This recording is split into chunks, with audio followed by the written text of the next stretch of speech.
Another issue that has been raised, though, and last week, I think it was last week, the Reserve Bank of New Zealand brought in new lending ratios. Now, it does so for a reason. The Reserve Bank Act believe that it's entirely possible in sometime in the future that there'll be a significant downturn in the housing market in New Zealand. It's a scenario that they model. So they're not saying it's going to happen, but they're saying it could happen, and it has happened in the past. And it will lead to potentially the great financial crisis of, 2007, which was in part, in good part, tipped off by the housing market in the United States of America, where, if you remember, large number of folk had houses that weren't worth what they'd borrowed and therefore walked away from those obligations, not simply because they couldn't afford to pay for the mortgage, but because they were paying for a home which wasn't worth the amount of money that they'd borrowed for it. Well, to try and stop such a scenario ever happening in New Zealand, the Reserve Bank of New Zealand have decided that they are going to bring in lending ratios. Now, I assume, and our next guest will be able to tell us, that lending ratios are applied by all lending institutions in this country, primarily, of course, the major trading banks. But the really interesting thing of that is that CoreLogic have done a analysis, and it's just been published by the New Zealand Herald today, that the average house price, how much you'd need to earn in your household to be able to afford a house, irrespective, it would appear, of the deposit that you could put down on your home. And they are now suggesting that the average Auckland house price is about $1.3 million. So this will just give you an example. And that if you put down a 20% deposit, you'd need a shade over $1 million to cover the rest of the purchase. And that the required amount of income that you'd need to service that mortgage under the new Reserve Bank rules would be about $172,000 a year. So that's not you earning $172,000, that's you and your partner. Still a crap load of money, but there you go. It's $172,000 gross. For the rest of New Zealand, so if you don't live in Auckland, mind you, if you live in Queenstown, I can't imagine what that would be in comparison. The average price there is now over $2 million. But no, if you live in the average home now costs $920,000. So that means the loan size, if you've put down a 20-cent deposit, would be $740,000, which means you need $155,000. I assume that's gross income between you and your partner. That's still an awful lot of money. And those are the lending ratios that the Reserve Bank is seeking to impose. To join us to talk about this and what effect it might have upon the housing market, and you in particular if you don't own a home and you want to own one, is one roof commentator and former Chief Executive of the Auckland Property Investors Association, Ashley Church. And he talks to us now. Ashley, thanks very much for joining us this afternoon, mate. Good on you.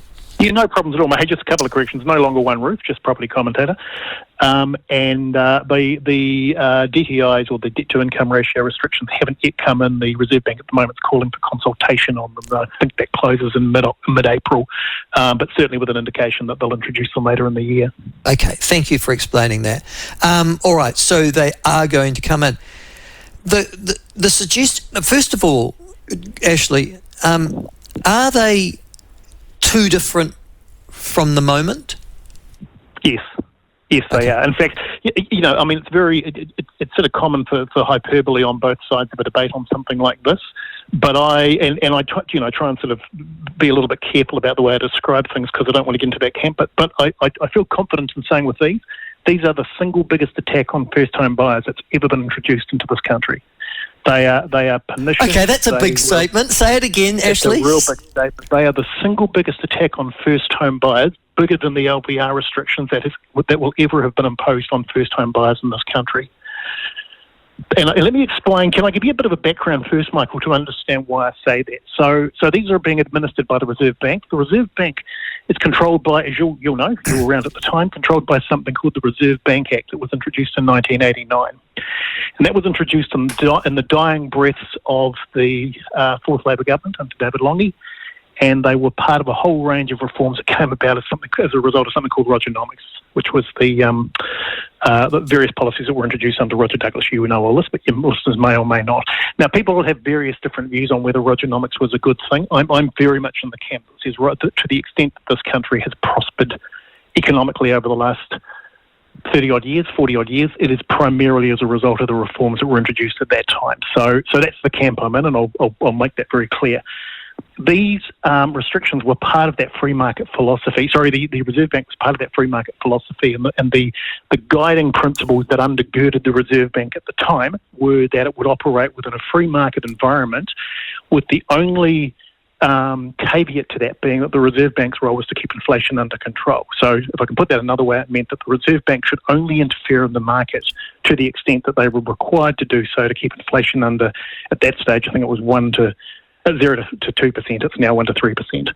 So really important background. And for the first 20 years of the Reserve Bank's implementation, it did that really well. And in fact, it did it so well that several other central banks around the world actually followed what the Reserve Bank in New Zealand did and implemented their own versions of that act. Over the last 10 or 15 years, Michael, they have deviated from that path quite substantially and become a lot more involved in essentially market manipulation, attempting to control the market, attempting to impact particularly on house prices in a way which I would argue have been damaging to the market overall, but particularly damaging to first-home buyers. Now, the first of those was the introduction of the loan-to-value ratio restrictions, which you and I have talked about before. And those restrictions basically said that from 2013 onward, when they were introduced, that there had to be a restriction on the amount that somebody could borrow based on the deposit that they made on a property. So if you were buying a house, and they've moved around a little bit, but by and large they've stayed within a 20% range, which meant that if you were buying a home, you had to have at least a 20% deposit and you could borrow the other 80%. Now, to put that in context, prior to that time, and certainly during the early parts of the 2000s, you could borrow a house on as little as 5% deposit. Now, it's really important to understand that, because it's interesting when we look at that now, we think that's awfully low. The market had been doing that for 30 or 40 years, hadn't collapsed. As you say, there's been one crash in the property market in our history, and that was between 1975 and 1980, and that was during a completely different economic environment that had nothing to do with any of the things that we're talking about today. So the market's demonstrated that it pretty much controls itself. It moderates itself over a period of time, and that that allowing people to borrow on a deposit as low as 5% wasn't adverse to the market. So the impact of those changes, and we've already seen it, I mean, I don't need to convince anybody else because we've seen it for ourselves. The impact of those changes over the last 15 years is that it's made it really difficult for first-home buyers to buy their first home. However, they've persevered, and they've done that in all sorts of ways. They've done it through loans from mum and dad, couples getting together and scrupulously saving over a period of time, and so we've still got the activity of first-home buyers in the market. Michael, this step is different again. What this is doing is it's a further intervention in the market. Basically, the government saying, not only are we telling you as a regulatory authority how much of a deposit you need on a house, we're now going to tell you how much you can actually borrow from the bank. And that's going to be based on the amount of income that your household earns. And at the moment, they're talking about a multiplier of 7. So what they're saying is if you've got a household income of $100,000, the maximum you'll be able to borrow is $700,000, 7 times 100,000. Now, the reason that's a problem is because the only people it will actually impact on are first-home buyers. If you've already got a home, and this was true of the LVRs as well, if you've already got a home, or if you're either with no mortgage or a small mortgage, what happens to property over time is it increases in value. So even with these new rules, and even with the LVRs, as long as your property had increased in value over time, it basically meant that you had enough fat in the value of the property that if you were selling that to buy another property, even if you were upgrading, you probably had enough equity to basically make that transaction possible. If you're a first-home buyer, you don't have that advantage. So unless you've actually got a really large deposit or a really large household income, this will effectively close you out of the market or substantially impact on your ability to actually get into that market in the first place. I've also noticed, according to this, that investors seem to be advantaged in comparison to. Is that correct? Have I got that right? Well, in respect of this, both investors and existing owner-occupiers will be advantaged in the sense that they will already have equity. So I've got an investment property, for example, hypothetically, that property doubles in value over a 10-year period that I own it. I want to buy another investment property. I've now got at least 50% equity in the property that I purchased 10 years ago. That's going to make it much easier for me to go and purchase another property because the amount of the mortgage that I have to raise is much lower than it would be for an equivalent first home buyer going in and doing the same thing.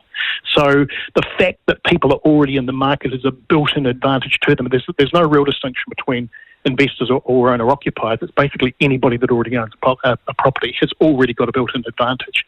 If I'm a young couple buying my first home, I don't have that advantage. So if I don't have a large income or I don't have a really big deposit, I'm pretty much going to be closed out of the market.